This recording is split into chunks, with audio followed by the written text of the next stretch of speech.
दोस्तों, एक समय था जब घड़ियाँ सिर्फ समय बताती थी और आज वो वक्त है जब घड़ियाँ समय के साथ साथ इंसान की हैसियत भी बताती है। दोस्तों, घड़ियों का बादशाह कहलाने वाला रोलेक्स अपनी लग्जरी घड़ियों के लिए प्रसिद्ध है और यही वजह है कि यह लंबे समय से लोगों की हाई लाइफस्टाइल का सिंबल बना हुआ है। घड़ी के मामले में अमीरों की सबसे पहली पसंद आज के समय में रोलेक्स है और इन्हें फेमस होने का मुख्य कारण है इनकी कीमत। अब सवाल ये उठता है कि भाई एक आम घड़ी भी समय बताती है, फिर लोग रोलेक्स को ही क्यों पसंद करते हैं। तो आइए रोलेक्स की घड़ियों के बारे में कुछ रोचक तथ्यों को जानते हैं। 1905 में अल्फ्रेड डेविस और हंस विल्सफोर्ड ने लंदन में एक कंपनी की स्थापना की जिसका नाम विल्सफोर्ड एंड डेविस था। शुरुआत में इन दोनों ने बाहर के देशों से घड़ियों का आयात किया, लेकिन 2-3 सालों में ही इनका बिजनेस बहुत बढ़ गया, जिसके बाद ये दोनों खुद की घड़ियां बनाने लगे। 1908 में इस कंपनी को रोलेक्स नाम से इन दोनों ने रजिस्टर्ड करवाया। इसके साथ ही इन्होंने स्विट्ज़रलैंड में एक इसकी शाखा भी खोली। 1919 में इंग्लैंड सरकार में बहुत ही ज़्यादा टैक्स बढ़ा दिया गया, जिसके कारण रोलेक्स की लंदन वाली फैक्ट्री को बंद करना पड़ा। आज के समय में इस कंपनी का हेड ऑफिस जेनेवा और स्विट्ज़रलैंड में है। रोलेक्स की घड़ियों के बेस्ट क्वालिटी के लिए हर घड़ी पे बहुत सारे टेस्ट होते हैं।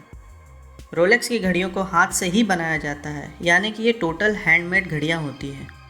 यही कारण है कि इतनी बड़ी कंपनी होने के बावजूद रोलेक्स कंपनी प्रति वर्ष सिर्फ 8 से 10 लाख घड़ियाँ ही बना पाती है। रोलेक्स कंपनी ने भारत में 2008 में कदम रखा और भारत के रईसों के लिए ये पहली पसंद बन गई। रोलेक्स की घड़ियों की शुरुआती कीमत 3 लाख से शुरू होती है। आइए जानते हैं आखिर ये इतनी महंगी क्यों होती है। सबसे पहली बात, रोलेक्स की घड़ियाँ पानी के अंदर और पहाड़ों के हाई एल्टीट्यूड वाले क्षेत्र में भी आसानी से काम करती हैं। इस घड़ी को बनाने में जिस रॉ मटेरियल का उपयोग किया जाता है वो बहुत महंगे आते हैं, इसलिए इनकी कीमत भी बढ़ जाती है।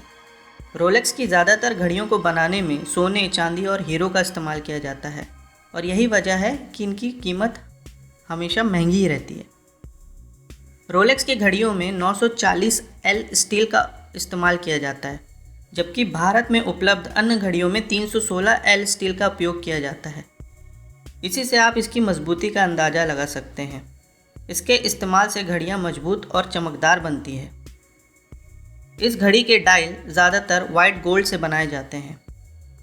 इन घड़ियों को बनाने में प्रोफेशनल्स की मदद ली जाती है ताकि घड़ियों को बनाते वक्त कोई भी चूक ना हो, यानी कोई भी गलती ना हो। और जाहिर है प्रोफेशनल्स कम सैलरी में काम तो करते नहीं हैं, इनकी सैलरी बहुत ज़्यादा होती है और यही वजह है कि रोलेक्स की घड़ियों का प्रोडक्शन कॉस्ट भी बढ़ जाता है। आपको बता दें कि सबसे पहले रोलेक्स की सबमरीनर घड़ियाँ खास तैराकों और गोताखोरों के लिए बनाई गई थी।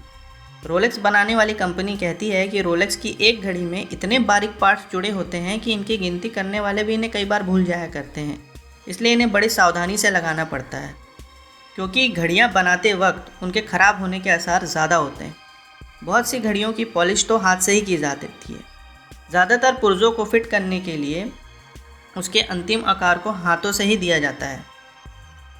रोलेक्स की घड़ियों के महंगे होने का राज तो आपको पता चल ही गया होगा। तो दोस्तों, और भी रोचक वीडियो को देखने के लिए हमारे YouTube चैनल को सब्सक्राइब कीजिए और अगर आप Facebook में देख रहे हैं तो कृपया हमें फॉलो ज़रूर कीजिए। धन्यवाद।